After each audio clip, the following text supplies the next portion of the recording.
হবে যে মরহুম আওয়াজ আলী সরকার। আমি বেশি কিছু বলবো না, আমার সিনিয়র নেতৃবৃন্দ আছে, এইমাত্র আমাদের কামরুল মামা এসে উপস্থিত হয়েছে, মোহাম্মদ মোল্লা ভাই উপস্থিত হয়েছে, সবাই।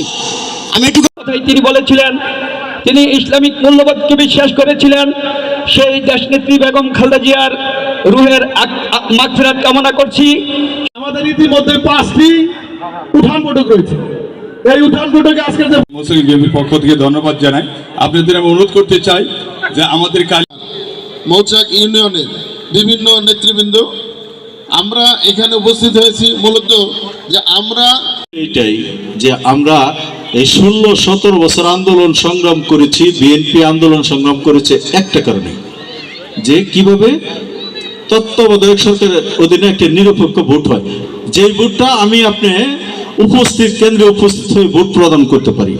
কিন্তু অন্যায় অবিচার করে আওয়ামী লীগ সরকার আমাদের উপর নির্ভর নেই, কিন্তু আমরা আন্দোলন করে এই নির্বাচন একটা যা আনলাম অন্তর্বর্তী সরকারের অধীনে এখন যে নির্বাচনটা হচ্ছে, এখন যদি আমরা কেন্দ্রে যে ভোটটা প্রদান না করি তাহলে কি যে 2000 লোক যে বা এই যে হাজার হাজার লোক বিএনপির বা অন্যান্য দলের ওলামা একরামরা বিভিন্নভাবে তাদেরকে অপহরণ করে খুন করলো, তা গুম করলো, তাদের সাথে কি আমাদের বেইমানি হবে না আমরা যদি ভোট